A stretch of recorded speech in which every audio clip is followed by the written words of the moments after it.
This is episode 45 of the 99 Forever podcast. I'm Eric Friesen, and joining me on the show tonight to preview the Edmonton Oilers' first-round playoff series against the Los Angeles Kings are two contributors for HeavyHockey.com, Spencer Pomoty and Ryan Lotsberg. How's it going tonight, guys? Good. How are you doing? Thanks for having me back on. Yeah, thanks for having me, Eric. Yeah, you're welcome. It's great to talk to you guys again.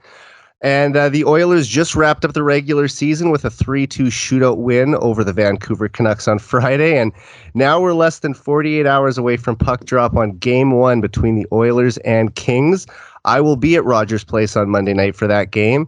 And guys, before we start analyzing this matchup, I just want to ask you how exciting you think it will be for not just the fans, but also the players to have a full building in the playoffs for the first time in 5 years. Spencer, I'll go to you first. Oh, it's going to be awesome. You see them all talking about it too as well. Like Yamamoto's interview was great because he hasn't had the experience of fans in with his playoffs. And I think it'll just be riveting for them. It'll be perfect. Ryan, what do you think? Yeah, I mean, it's hard to say anything other than the boys will be jacked up, ready to go. Like, regular season games down the stretch have been exciting and fun to be at. The atmosphere's been a lot more lively, but the playoffs are just a different animal once you get the people in there. So, yeah, I think they'll be jacked up, ready to go, and it's going to be a good series. Now that the regular season is over, though, do you think that we really missed something last season not having the fans there? Like, was it that much more noticeable to have the fans back in the building at Rogers Place all season? Ryan, just again, what do you think? I definitely think it makes a difference for the guys. Like, everyone talks about Zach Kassian as the example of this, but like, you just get a little bit more adrenaline, you get a little bit more energy in your step, you just move that little bit faster when you get that extra surge from the crowd. So, yeah, I think it definitely makes a difference. Would it have made a difference last year? I mean, it could have. We lost 3 games in overtime last year. We win one of those games. It's a different series. Where they outplayed the Jets in basically every game, too. And I think they outshot them in at least 3 of the 4 games. Spencer, just from a viewing perspective, Spencer, do you think it was that big of a difference this year for you watching even on TV that it was more exciting having a building full of fans again? Oh, way better from even a viewer standpoint. Just they just play better. Players play better in front of fans, so it's a better product on ice. But even the atmosphere that's gained, there's no fake noise being pumped in. There's no just blaring music. The camera angle is also better because they don't show the emptiness. And it's just, like I said, better product on ice from the players because of the fans. Yeah, definitely. I mean, and there were so many great moments last season. I mean, I think the one that stands out the most is Connor getting 100 points in 53 games. Can you imagine how the building would have exploded if they would have been there when he had 4 points against the Canucks to reach that milestone? Oh, it would have been incredible. Just, it's like fans, there is no replacement. You start to notice after like the first little bit, you're just happy like there's anything to watch at all. But then once it starts to get a little old almost. And then once fans are back in, like I feel like there's more comebacks now because there's some more extra momentum going around the building, extra buzz for the players, and it's better product overall. And we have one of the best fan bases in the NHL, if not the best fan base. I remember after the Oilers started 3-0 this season, there were fans on 104th Avenue outside of the Hall of Fame room chanting, "We want the cup." I mean, how many cities around the NHL are going to be doing that early in the season? It shows how invested that the people of Edmonton are in this team, and I think it's just going to even take it up a few more notches once we get to the playoffs next week. Yeah, it's going to be just excellent. Like playoffs is... I'm going Monday as well. I have not seen a playoff game live. Neither have I. That is something I'm like. Yeah, it's gonna be something to experience. Like I've seen it. Like 2017 is the most recent memory of just the absolute chaos of Yeah. the fans and just the support. Everyone's going nuts. It's like everyone loves everyone at that time, and it's the best. Well, Ryan, Yeah. I know that you've been to a playoff game. We actually talked about that the last time I had you on my podcast. Now, was that game in, I think you said 98 that you went to? Was that the only playoff game you've ever been to in Edmonton? No, that's not the only one I've been to. I was actually at game 1 in the Sharks series at Rogers Place. So the first playoff game at Rogers Place. So like, Oh, in 2017. Okay. 2017. That's a good It's one. like Nobody nobody in Edmonton had seen live playoff hockey in over a decade. Holy. And it was crazy. Like, fans are just chanting from the moment warm-up started all Yeah. the way through. Like my throat was raw by the time the first period started. Well, It was a ton of fun.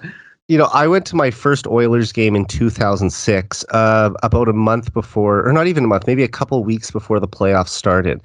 And, you know, at that time, I hoped that they were going to be a perennial playoff team with Chris Pronger joining the fold, and that I would have a chance to go see a playoff game. And then, of course, they didn't make it back for 11 years. So, and then in 2017, I wasn't living in Saskatchewan, so I was a little further away from Alberta. Trying to get to a game that year would have been basically impossible. So I've had to wait another 5 years, and it's been a long time coming. So I'll be at my first playoff game, and hopefully they'll have a little better result in that first game against the Sharks, because it looked like they were in a good spot, scoring an early goal, and then ended up, I think, dropping it in overtime like 47 seconds in, if I remember. Yeah, I don't remember the exact amount of time, but it didn't last long. Like you get so amped up and you're just going crazy during the game, and then it ends in an instant, and you're just like, oh. I remember when Clefbaum scored that first goal, the building just exploded. It was like here's the first playoff goal the Oilers have scored in 11 years, and I expect it'll be no different on Monday night. Oh, absolutely. All right, so this will be the 8th time the Oilers and Kings have faced each other in the playoffs, and the first since 1992. The Oilers also won the season series this year 3-1. And when you look at these two rosters on paper, where do you give the Oilers the advantage in the series? Ryan, I'll start with you. I think the obvious one is just goal scoring, but I'm going to be a little more specific than that and say offense from the blue line. So if you add up all the points from the Oilers blue liners over the course of the season, they had 195 points, whereas the Kings had 144. So, I mean, you look at the amount of goals that they scored, the Oilers, where are they? 287 goals, 7th in the league. Kings are 239 goals, 20th in the league. So, I mean, part of it is the styles they employ, how the teams play offense, but this is so like the the Oilers are using their blue liners a lot more, and I think we saw that more with Tippett than with Woodcroft, just because of the way they fed the points and expected high volumes of shots from the points. But offense from the blue line, I think, is a big advantage for the Oilers. And Spencer, how about you? Yeah, it's easy. It's the offense. Like, we just have so much offense compared to, just like Ryan said, overall. Like, everywhere we stack up is just a little bit better offensively. I even think defensively, without Doughty, we have a little bit, and especially if Nurse is back in for game 1, that we have a better decor overall. Deeper, for sure, especially with Kulak getting in the mix and playing well. And with even goaltending right now, Smith is hot. In every area, we have like a little bit of an edge, I think, other than goal scoring is the one big thing where it's like, yeah, Oilers can outscore them easily. Yeah, I mean, the game breakers that the Oilers have, the Kings just can't match. I think that if Doughty was playing, a guy who is still, towards the end of his prime, but you can see earlier in the season, he looked like he was having a resurgence. I think that if he was at 100% health, that could tilt the series slightly. But without him, it's a huge advantage for the Oilers. Darnell Nurse playing is another big factor. Like, if he's at full health, then I think the Oilers are in really good shape.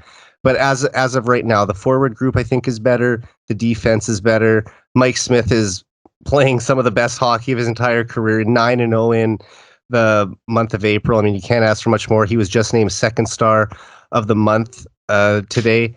So really, they should be the stronger team in this series, and I can't see too many disadvantages for the Oilers going in, especially when you look at how much they've improved their 5-on-5 play. And I mean, if the power play gets any opportunities this year, we saw how last year the Oilers couldn't buy a penalty against the Jets. So, and I expect much of the same. Like it gets tighter at this time of year. The refs do put their whistles away in the playoffs, unfortunately. So I think that even despite these factors, the Oilers should still be able to come away with the series win. Let's just look at the opposition, though. Are there any areas that you think the Kings might have the edge in the series? Spencer, I'll go right back to you. They got they're just so pesty on the forecheck. I think there's a world where they can overwhelm our defense and cause a lot of turnovers, and that can result in, like, last year we outplayed and then turnover, goal. It felt like. Yeah. And I feel like they got a good forecheck. They got like that Deneau, Trevor Moore, and Arvidsson line is just, they'll probably go up against the 97 line, and that'll be, if they just, it's going to be them just hard work. I can see them just forechecking our D and just over pressuring them. Yeah, that's pretty much what we saw in the 4 games this year. Ryan, what about you? Do you see any obvious things where the Kings might have the edge over the Oilers? Well, the short answer is no, but I'll give you a bit of a longer answer. I agree with what Spencer is saying. I think the consistency of the work rate of the Kings is a little higher than it is in the Oilers. Like, the Oilers do a lot of things well, but they go through lulls every once in a while where they just go to sleep and they quit doing the things that they need to do to be a successful team. The Kings don't have those lulls. They know they don't have the top end skill that we do, so they have to work all the time. We have to work all the time too, but we don't. That's the big thing. And like, the other thing is that they have that we really don't have is a Philip Deneau. Like, he did great work against Austin Matthews in the playoffs last year, and it ended up in a big upset, Montreal over Toronto. And he was a big part of that Montreal team going to the Stanley Cup Finals last year. So like, he's a really good matchup piece for teams that have elite centers, and the Oilers have 2 of them. And Kopitar is no slouch on the defensive end himself.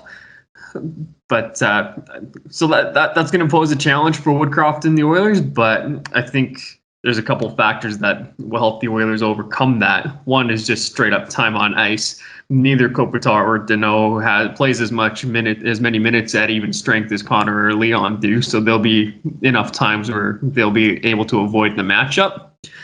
And especially if Woodcroft goes 11-7, that'll give him more opportunities to play McDavid on a line with, like, Cassian and whoever else the extra forward is going to be to get him away from the matchup. Same with Leon. So I think the Kings have a couple of ways they can win, but I think the Oilers can easily think their way around that. I'm hoping we're going to see a little more of a killer instinct in this series. And I think one of the factors is that earlier in the season, when they were still under Dave Tippett, they were routinely behind every game. And when you're always trailing 1-0, you're always playing catch up. And as the season started to turn in the second half, and they were getting these 1-0, 2-0 leads, they had a tendency, it seemed, to sit on a lead and not continue to push to extend it. They were almost like just content to sit on the lead, and you'd see teams fight back in the games. So I'd like to see that change a little bit, have a little more of that killer instinct. Like I said, try to grow the lead as much as you can and put the game away. It's just, it's something that this team is still learning, and we're seeing it a little more down the stretch here. But the other thing I think you mentioned also, having home ice, it's a big thing, because we'll get last change in 4 out of the 3 games. And you just know the games back in LA, they're going to be line matching really hard. They're going to try and get Kopitar and Deneau out there against McDavid and Draisaitl. Will the Oilers' 2 offensive centers be able to overwhelm the Kings' two defensive centers. They're going to play opposite styles in the series, but overall, I still think that Connor McDavid, as he's shown especially, he can outwork or outmaneuver any defensive system that the other teams are going to put on him. Even if it's extremely tight, he will still find a way to get his points. So I don't think that should hamper him too much. And like we also talked about, we know how dangerous the Oilers can be on the power play. They're not going to get as many opportunities as we would like to see. They don't get that many in the regular season anyway, let alone the playoffs. But do you think this team is better equipped to win a playoff series 5-on-5 than they were a year ago? Spencer, how about you? What do you think? I think so, 100%, especially with even the coaching change. Helps a ton. Just like Derek Ryan's comments were intriguing the other day. I feel like the main thing is there's going to be prep and there's going to be adjustments happening. There's going to be more than just, here's the game plan, make it work, and go. Like, we played pretty good last year against the Jets. It was 4 close games. It was basically, we dominated all of them and then lost in overtime. And it's hard to get better than that, but I think we're more equipped defensively to fend off the odd 3-on-2 that will happen, or make a change when it's needed, is the thing I think is going to be most equipped here in this playoff run, is just adjust. Yeah, I mean, the two biggest factors in that series last year were that Connor Hellebuck was the MVP of the series, and you couldn't beat him. And also, I know Jets fans will say it's sour grapes, but go back and watch all those games. Connor was harassed night after night and just hooked, slashed, tripped, tackled to the ice even in some cases. So as long as they even call some of that this year, as opposed to letting them get away. I believe it's been 8 straight playoff games that McDavid hasn't drawn a penalty now, which is unthinkable for the best player in the world. If he can even get the odd call, the Oilers have to take advantage of those power plays because there won't be many of them.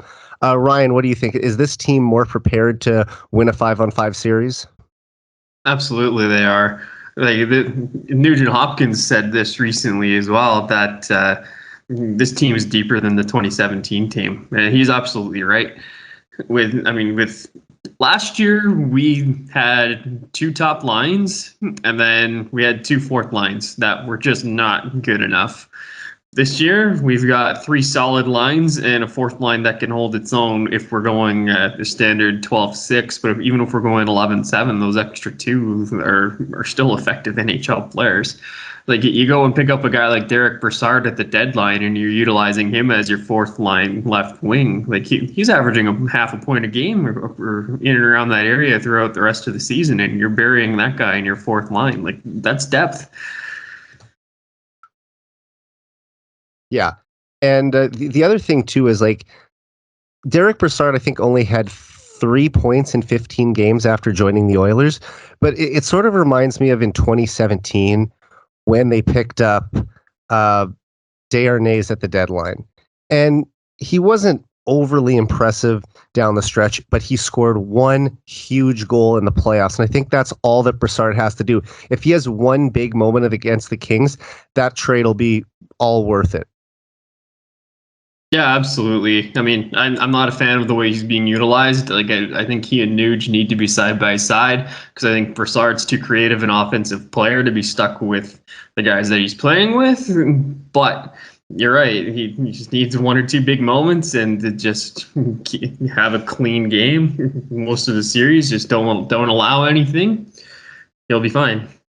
And let's hope that some of that playoff experience that guys like Duncan Keith have and that Brassard have will shine through, because most of this Oilers team hasn't been that far in the playoffs. I mean, I know Josh Archibald technically has a Stanley Cup. I think he only played a couple games in the 2016 playoffs with the Penguins, but to have some players who've been on a deep run, that's the kind of mentorship, leadership, whatever you want to call it, that they're going to need in the dressing room. And I know you just touched on it a few minutes ago there, Ryan, but Since Jay Woodcroft took over behind the bench in February, we have seen him run with 11 forwards and 7 defensemen multiple times. Do you expect to see this continue against the Kings, and do you think it's a good idea? I think he'll continue to do it. Yeah. I mean, when you look at the options to fill out that extra roster spot, whether it's Chris Russell playing a very effective role as a 7th D-man, he can play either side. He can keep the other team guessing. Kulak can play either side too, so the other team doesn't know what they're going against for a third pairing there. You throw Barry in there too. You just don't know what's going to be on the ice. Or you have a guy like a Devon Shore playing 4th line minutes for you. What would you rather have? And I'd rather have Chris Russell in there, right? I think that having 7D gives the Oilers the option to balance out the minutes among the D a little bit more, which I think is a good thing. And it also gives them more of an opportunity to avoid the line matching with Kopitar and Danault, because it allows them to double shift McDavid and Draisaitl at times with whoever the extra 2 forwards are. For sure. And Spencer, how about you? Would you go with 12-6 or 11-7? I think with this team, like Ryan said it perfectly. I think 11-7 is definitely the right move, especially in playoffs. You throw different looks. Like Chris Russell playing limited minutes, like Ryan said, he's been fine. Like he's been good in those minutes. And again, like you just can put out, it'll be McLeod and X player on the 4th as the 4th line pair, and then you can throw out anyone with them and just throw a curveball. You don't know who's coming next or what's coming next. And it's just, and I think we play better like that because our team, the right side, Bouchard and Barry sometimes are kind of the same player, and it can get a little messy, and that's when Chris Russell can come in and Bouchard doesn't have to PK, or Barry doesn't have to PK. It can just, that little thing can help a little bit. For sure. I think the one thing that kind of worries me a little bit is that if a forward gets hurt, now you're basically down to 3 lines if you go with 11-7, and you'll just have one extra guy who might rotate through. It's going to get guys like McDavid and Draisaitl more ice time, and you go with 11 forwards because they're going to have to basically double shift with the 4th line, and that might get the Oilers some good matchups every once in a while and catch the other team off guard. But if they get into like a triple overtime game and you only have 3 lines to go with, you might start to see some tired legs out there, and you'd hate for that to cost them. However, I'm not sure how much the 4th line would play if they did get that deep into a game anyway. So it's something to keep. That's more than what Tippett used in Game 4. Yeah. I think the one thing is, though, do you guys think Jay Woodcroft has shown more trust in his players to put them in those situations? I feel like he's given guys lower in the lineup a lot more opportunities than this team had under Tippett. Yeah, I agree 100%. I think you can. It's like you're allowed to make a mistake. You're allowed to do kind of like. Well, you won't be punished. That's the thing. I don't think that I don't think that he's preaching like, oh, go out there and if you make a mistake, so what? Like, there still has to be accountability, but it's not like you think you're going to be stapled to the bench if you make that mistake. Yeah, exactly. Yeah, I wonder how well a guy like Tyler Benson would have done if Woodcroft would have been the coach the entire year rather than Tippett. Just because Tippett had such reliance on those veteran guys like Devon Shore playing in the lineup over Benson consistently. Like neither were giving results, so it's not like they were losing anything by having one in there over the other. But like a guy like Tyler Benson, he's a 2nd-round pick that has proven his worth at the AHL level, and you got him on a 1-year deal, and he's not waivers exempt anymore. It's like. It's see what you have in the guy or lose him, and I don't think they did an effective job of doing that, and I think that's on Tippett. He sort of reminds me of Anton Lander about 7 years ago. He's a guy who can put up a point per game pace at the AHL level, but he just hasn't been able to translate that scoring to the NHL. And yes, he does make some clever plays along the boards. He does bring some grit. He's a player that I had some hope would possibly develop into a second line winger eventually. But at 24, we haven't quite seen it from Benson yet. Maybe he'll get another shot with the team next year. I just think that with guys like Dylan Holloway coming in, Evander Kane possibly re-signing, it's going to be so hard for him to crack this lineup. He's pretty much going to have to be like the fourth line left winger and take a spot from someone like we said, like Devin Shore, excuse me. So it's going to be a tough road ahead for him. But man, there was so much potential, I think, there a few years ago. Yeah, for sure. And the injuries didn't help Benson. No, he was set behind from the start. Even in junior, he had a bunch of injuries. I give him tons of respect for overcoming that and, having a pretty successful AHL career so far. Oh, absolutely. But to answer the question, yeah, I definitely think that Woodcroft is giving the guys a lot more trust. I think the minutes have been a lot more balanced, and the guys feel like they're understanding what they're supposed to be doing a little bit more. They understand what their roles are and how they can contribute, and they're seeing the results of that. Mm-hmm. Well, the Oilers have the best two players in the league in Connor McDavid and Leon Draisaitl, and as we talked about earlier in the show, I mean, they are going to be the game breakers in this series who could really turn it in the Oilers' favor. But as we saw with Fernando Pisani in 2006 and Zach Kassian in 2017, there can be unexpected heroes that come through in the playoffs. When you look at this lineup, who could you see stepping up and being a surprise hero for the Oilers this spring? Spencer, I'll go to you first. I think my surprise pick, I could see like Foegele or Derek Ryan, like somebody from that third line, or a player I always have the utmost trust in ever since I've watched him in the OHL is McLeod. I'm a big fan of him, so if he could do that, that'd be awesome. But I think Foegele or Derek Ryan was just a perfect candidate. Like, he's always just around the net or in a good area, and I just see him having that same impact as that Pisani. He gives me that exact same memory. Yeah, because I think Pisani scored 18 goals in the regular season that year, which was his career high, and then he scored 14 goals in the playoffs to lead the league. I mean, it's just, he had the best 2 months of his entire career, and he'll always be a hero in Edmonton for how he played on that playoff run, getting them all the way to Game 7 of the Stanley Cup Final. Ryan, how about you? Who's your dark horse to be a hero for the Oilers this spring? Yeah, I think Spencer's got a few good picks there. I was half thinking Foegele, and I think McLeod is a really good option. Like, he hasn't been finishing much lately, but man, that guy is looking more and more confident by the day.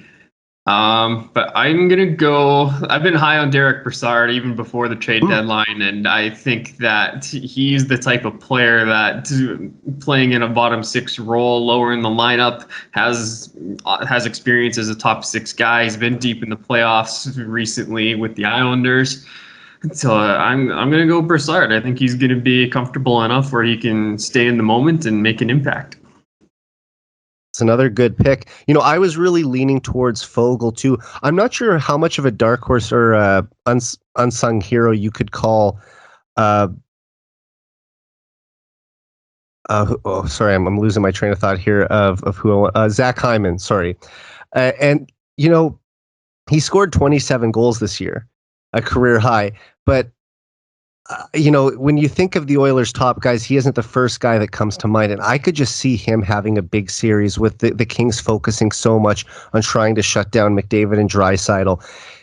I could just see Hyman, the way that he grinds and works so hard every shift and has, underrated skills and underrated speed as well. I can just see him being a menace on the forecheck and scoring a couple Ryan Smith gritty type goals, banging in rebounds in front of the net. I wouldn't be surprised if he's a big factor for the Oilers in not only this series, but the entire playoffs. Yeah, I mean, if you want to pick somebody from the top six too, Hyman's a good one, but Jesse Puljujärvi. Mm-hmm. Yep.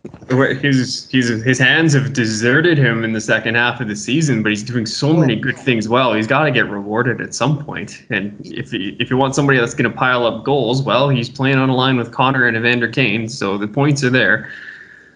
I mean, he missed almost a month with injury, and I think that set him back. But he still defers a little bit too much. Do you guys remember in the game last night, he had the puck on his stick in the slot and tried to make that one extra pass to slide it over to the side of the net for a tap in. It's like, yes, he just have the confidence to shoot the puck. You're an excellent player. And I think that it maybe is in his head because there was a couple games ago, he had 2 point blank looks from McDavid and was denied on both times. And maybe he doesn't trust his shot as much as he should right now. But I think that when he does start to take those shots, it's going to go in for him, and that'll start to build a little more confidence for him as a goal scorer, which he does so many other things well. But if he can just add that next layer to his game, it's going to make him so much better.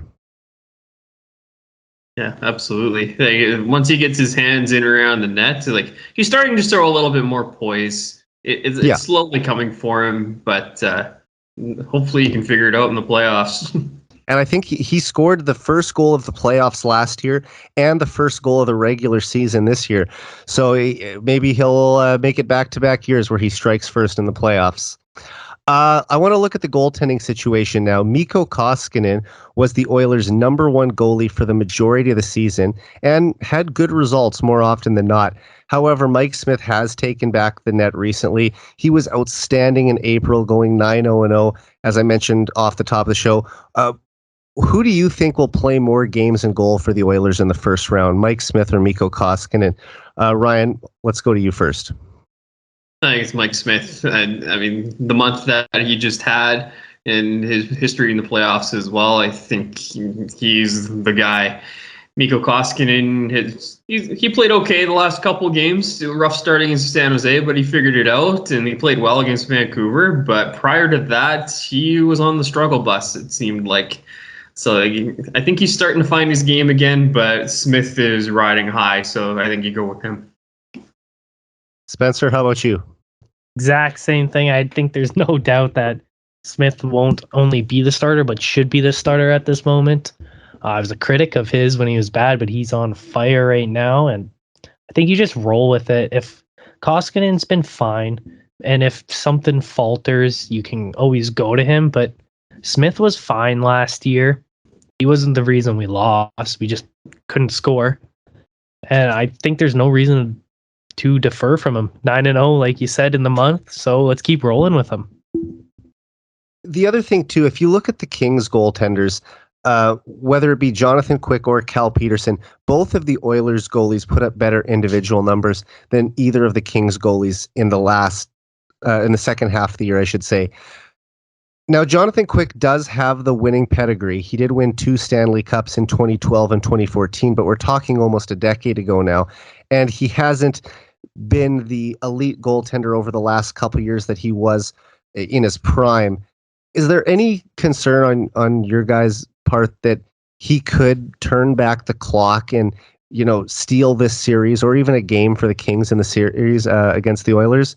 Spencer, let's just go right back to you. I do. I think he's a good goalie still, honestly. I have some numbers here from 12 in hockey. Like, he has 12 goals saved above expected on the season, which isn't bad at all. He's played very well for them. And there is like that little scare that might come out and hurt us. But since our boy Woodcroft was hired, only one goalie has more goals saved above expected than Mike Smith, and that's probably the Vezina winner, Shesterkin. Mm-hmm. And but Oilers got goalied last year, and I don't want to think about it this year. It's just, there's no doubt that the most valuable player to your team come playoff team is your goaltender. And in 2006, notwithstanding Chris Pronger, Dwayne Rollison was the most valuable player to the Oilers. And the biggest reason outside of Pronger that they got to the Stanley Cup final. I truly believe that if he would have been healthy for that entire series and not injured in game 1, the Oilers would have won the Stanley Cup in 2006. And 16 years later, it still hurts that they came that close. Ryan, what do you think? Is there any chance that Quick steals this series for the Kings? I don't think he can steal the series for them. He can steal a game or two, but I don't think he can steal the series for them. Like I think this is a bit of a flaw in logic that I think pretty much everybody's guilty of. A guy wins a Stanley Cup or two or three, and suddenly he's the best player that this world has ever seen. Look at Jordan Binnington. Failure is impossible, right? Yeah, sorry to cut you off there, but look at Jordan Binnington. He came out of nowhere halfway through the 2018-19 season, led the Blues to a Stanley Cup, and gets a extension on his contract. He's being touted as one of the next top goalies in the league, mentioned as a possibility for Team Canada's starting goalie at the Olympics. Hasn't quite had the same amount of success since, and even lost the net this year. The name's eluding me to the backup. Husso, yes. Yep. So I mean, realistically, just because Quick had that great run a decade ago, I don't think it necessarily means that he's guaranteed to be able to do that again this year as he gets deeper into his career. But I mean, we can't say he's old by any means because Mike Smith is still older, Yeah. But yeah, just a bit. Well, to your point too, like Matt Murray, he's won 2 cups with Pittsburgh, and look at his situation on Ottawa now. Mm-hmm. Right? Yeah, he completely lost his confidence in Pittsburgh, and then they just moved on from him as soon as they got Tristan Jarry. It's just, it's just because you've won a couple Stanley Cups, and I'm sure there are more examples that we're not even thinking of right now, where a guy is another example, not as a goalie, but like he's won 2 or 3 Stanley Cups, and look at the reaction that happened here at Edmonton when he was traded for, right? Right, and I mean he's not the player he was 5 years ago. I'm hoping that he can provide that veteran leadership in the room, but also more importantly than what he brings in the room, bring it on the ice. And I don't expect him to be 2015 Duncan Keith. If we could have added that guy to this team, if we had a time machine, you could bring back the Conn Smythe Trophy winning Duncan Keith, then I would think that the Oilers have a really good chance to go on a deep playoff run. But I just feel like Keith has had some positive moments this year. I think he's maybe been as good as people expected. It seemed like there were low expectations coming into the year of what he could still be able to bring, but I thought that he was decent, and let's just hope that come playoff time he can elevate his game even a little bit more and be a factor for the team in the series. The thing with experience, experience isn't necessarily a predictor of future success. Past success isn't a predictor of future success. But Duncan Keith is comfortable under the lights. He's comfortable when the moment is biggest. And having that presence on the bench and in the locker room, I think, is huge. Regardless of what you think of his on-ice play, it's just having more guys that are comfortable in the big moment. Like Brett Kulak's another one. Stanley Cup Finals last year. He's been there before. He's not going to be intimidated by the moment. And what if Darnell Nurse isn't ready to go for game one? I mean, the worst time of the year to lose your number one defenseman with 4 games to go in the regular season. If he isn't healthy to start the playoffs, who's your top pairing left shot defenseman? Will they go with Kulak, or would you start Duncan Keith in that spot? Ryan, what do you think? Tough call. I mean, lately, the last couple of games, they've had Kulak up there with Ceci, so I feel like they'd probably be okay to do that. Like, they had Kulak playing with Petrie in Montreal most of the last playoff run. So I think Kulak can hold his own there. I think Duncan Keith actually played some of his best hockey when Darnell Nurse was out. Or maybe and let's and basically, like you just mentioned, let's not forget Kulak went to the Stanley Cup final with the Canadiens last year. So not the same level as Keith, who's been on 3 trips to the Stanley Cup final, and I think 3 other times where they reached the conference final and lost. So he's definitely seen his fair share of long playoff runs, whereas, it's a little more recent, the one Kulak's been on, but you can't compare the experience between those two guys. Kulak, the better player at this point, I think we would all agree. Debatable, but I'm a little higher on Keith than some other people are. Okay, and honestly, I like Kulak a bit more. Yeah, there you go. Debatable. I wasn't. I mean, when the trade happened, I know a lot of people were down on it right away. I liked the idea of bringing in an experienced veteran D-man. You know, you would have liked if he could have been a couple of years younger than he was, but with Clefbaum's future still so much up in the air, I think that Ken Holland wanted to have some assurance of who was going to be playing on the left side. And apparently Connor McDavid and Leon Draisaitl were really big on bringing him in too. So, you know, some people will say, oh, you can't have the inmates running the asylum and like telling the GM what to do. But, you know, if your leadership core is pushing for a guy and they think that he can be a part of this team and they're telling you how hard it was to play against him in the bubble 2 years ago, then, you know, that's a guy that you should look at. And let's just hope that he's saving his best hockey of the season for the playoffs next week. Yeah. I wouldn't ever. I like Keith. I don't like him, but he's just, as long as you're an Oiler, I just want the best. Just I want you to all just win the Hart Trophy. I want you to win the Norris. Oh, of course. Like Mike Smith win the Vezina. You know, I'm an optimist when it comes to the team in general. I support the people who are here. There's a lot of people who hated on Dave Tippett when he was here, continue to hate on Ken Holland and pick apart every move he does. I defend the guys who work for the team and who wear the oil drop on their chest. That doesn't mean that I can't, you know, still criticize them at times and say, oh, you know, that I don't know if I would have done that. Like when Peter Chiarelli traded Jordan Eberle in 2017, didn't like the move. I mean, Eberle was one of my favorite guys. To see him go hurt, but it's not like I'm going to be hoping that Peter Chiarelli, you know, continues to fail so that he gets pushed out of a job. I mean, he eventually did anyway, but I want to see the Oilers succeed. And if he's the guy who's running the bus, then I'm cheering for him to succeed too. And I hope that people will see that with Ken Holland, that, you know, yes, he did win 4 Stanley Cups in Detroit. He does still mention the Red Wings a lot, which I know irks some people, but look what the Oilers have done since he's come here 3 years ago. They've made the playoffs every year that he's been at the helm. He's changed this roster up and improved it in areas where it's allowed them to make the playoffs and finish second place in the division 3 years in a row.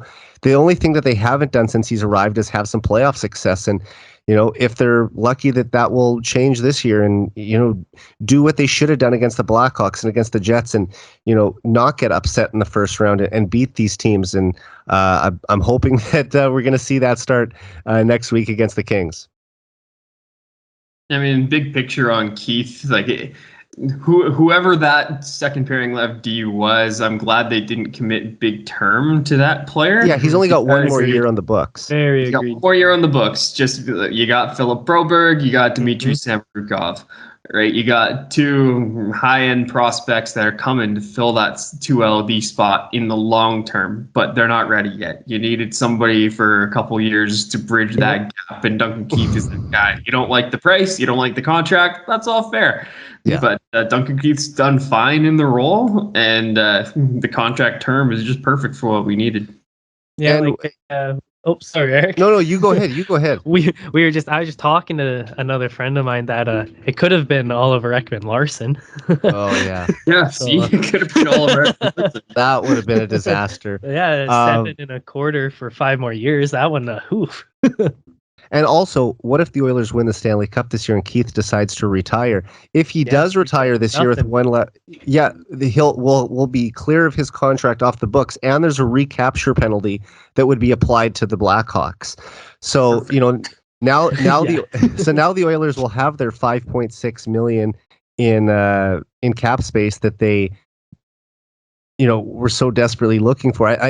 You know, let's just. The biggest thing would obviously be the Oilers winning the Stanley Cup, I think. But if they are able to get a little bit of cap space to come with it, that'd be great too. And all right, I want to get into some predictions now from you guys statistically, and then we'll check back at the end of the series and see who was right. So give me your picks. Who will lead the Oilers in goals and points in this series, and how many will they finish with? Spencer, how about you start us off? I'm gonna go. I'll just go with the should be Hart Trophy winner, McDavid. With I think I'll go I think 4-2 Edmonton has a series. 6 games, but I'm going to say 4 goals, 7 assists. 11 points. Very optimistic. So you have him leading in both goals and points. No, just the points. I think. Okay, so he's going to get 11 points. Yeah, I think it's always just that connection on the power play. Like in this series, the Kings PK isn't good. I think Draisaitl will just be found. He'll lead the goals. And how many goals for him? I think.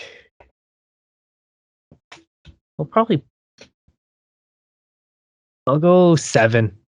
7 goals. Optimistic. Wow, that's averaging over a goal a game. Okay. and Ryan, how about you? Goals and points leaders for the Oilers, and how many? I am going to. The way I find it usually works is the guy that has the better regular season usually has the worst playoffs. And I'm talking about Connor and Leon here. So Connor had the better regular season. So I'm going to say that Leon's going to have the better playoffs. And I think Connor's got the tougher defensive matchup against Philip Deneau, because I think they're going to try to go Deneau on McDavid and Kopitar and Draisaitl. So I think Dry leads the series in both goals and points. I'll say 6 goals, 10 points. Okay. And, I remember back in 2017 when Connor had his 100-point season. No one else in the league had even 90 points that year. Becoming only the third 20-year-old to ever lead the league in scoring. Playoff time, he went up against some big, strong teams in San Jose and Anaheim. They keyed on him so tightly. I kind of said earlier, I think that he can outmaneuver those tighter checking assignments now, but they really shut him down in that series, and there was a lot of missed calls on him then too, where they were just abusing him night after night, off face-offs, rubbing him out, pinning him to the boards, not letting him have any room to skate. I don't think that's going to happen as much now, but Leon Draisaitl had so many more offensive opportunities because they were so focused on Connor. And he had 13 points, I believe, in 2017, and Connor had 9. Even Mark Letestu was second in league scoring, or second in Oilers scoring in the playoffs that year. So it just shows, when a guy like McDavid is getting so keyed on, other guys have to step up. And last year in the playoffs, Draisaitl outscored McDavid again. However, if you remember against the Blackhawks, it was actually McDavid and Nugent Hopkins who both went off in that series. Yeah, that series might have only been 4 games, but I think McDavid had 9 points and Nugent Hopkins had 8 points. And didn't he get up to 10? I thought he was unbelievable in that series. I think it's 5 goals and 9 points that he had against the Blackhawks, which still is averaging over a goal per game and averaging over 2 points per game. Especially that game 2 when McDavid had a hat trick against the Blackhawks. I mean, that was to me. I think 4 in 4 games. Yeah, thought I had that. So I mean, that was probably his best playoff performance to date. That game 2 against the Blackhawks in the summer of 2020. But let's hope that he's saving his best for this year, because if you really think about it, in the regular season, he's been the most dominant offensive player since he entered the league. 697 points, almost 700 points in 7 years. He's won 4 scoring titles, but he hasn't had the team success he would have liked in the playoffs, and lesser important to him, but the individual success that he would have liked either. And of course, the further you go, the more opportunity there is to score. So I really believe that this is a year that he's going to say, okay, I've shown it in the regular season. I've won Hart trophies. I've won Ted Lindsay awards. I've won Art Ross trophies. There's another trophy that I'd like to add to my trophy case, and that's the Conn Smythe Trophy, and even more important than that, the Stanley Cup. So let's hope that's those are the 2 newest awards that he'll be adding this summer. Yeah, and absolutely. And like I said, my last one for you guys, I think you kind of gave your prediction away already, but who will win the series and in how many games? I'll go first. Yeah. 4-2. It's I Okay. think it'll be closer than expected. Like Kings are, even after the Doughty injury, they played pretty well. They've been fine. Well, not fine, but as good as you can be without your top defenseman. And they're stingy. Like their forward group is, look, it's pretty deep, and it's very like they play with so much pressure, and the D. Like against Minnesota, we have shown that if you can just pressure our D, they will have games where they can cough it up. But I think overall we can fix that. I think Jay Woodcroft will adjust, and we will be fine and win it in 6. Also, I realized I forgot to give my predictions for goals and points. I'll say Draisaitl. I'll say Draisaitl will lead the Oilers in goals in the series. I think he'll have 4. I could see Connor having 1 less, 3. And as for points, I think Connor will have 9 and Draisaitl will have 8. I think they're going to be pretty close all the way, but I think McDavid's just going to have a few extra assists, and Draisaitl will average close to a goal per game. And then Ryan, back to you. Series and how many games? I'm gonna go Oil in 6. I think ultimately, I really think that the Oilers have a big advantage over the Kings. They should win this series easily, but I think the Kings are gonna steal a game or two from us just because of their annoying work ethic. And Jonathan Quick is still a good goaltender, so I'll give them credit for a couple games. But yeah, Oilers win this series. You know, if the Kings do get a couple games, I think it will be the ones when they are at home. Because they can line match a little better there. And let's not forget that the Oilers currently set a franchise record last night by extending their unbeaten streak in regulation to 15 games, 14-0-1. The last time they lost a game in regulation on home ice was March 5th, to give you an idea of how long it's been. So this is the perfect time for them to be starting a playoff series with this type of home dominance. I don't want that streak to end on Monday night, since we'll be at the game. And if they can start out 1-0, that would be a good lead for them to get in the series, because they've lost, I believe, the last 3 playoffs. Yeah, 2017 they lost to the Sharks in Game 1. They lost to the Blackhawks in Game 1 in 2020, and then last year obviously lost a disappointing game to the Jets in Game 1. So it'd be nice for them to start off the series with a lead for the first time since 2006. You guys, I just want to say, I think the Oilers will win in 5, by the way, to give my prediction. The Kings, I could see stealing 1 game in their building, but I think the Oilers should be able to handle them fairly easily in this series. And as I was just saying a second ago, thank you so much again for being on the show tonight. It's always been awesome talking to you guys, and let's hope that our predictions hold true, and when we look back at this at the end of the series, that we were pretty close on all of them. Yeah, I hope we are doing a roundup of this series, just laughing, having fun, and looking forward to the next. Thanks for having me back on, Eric. It was a great time. Of course. Yeah, right. Yeah, for sure. I mean, it's just this team and this fan base is ready to go on a bit of a run, and maybe it only lasts 2 rounds. Who knows if they get to the conference final or the Stanley Cup final? But I think for the McDavid era Oilers, they got to start winning a little more in the playoffs. They got to at least add at least 1 series win to have something to build off. Maybe this isn't the year they win the cup. I sure hope it is, though.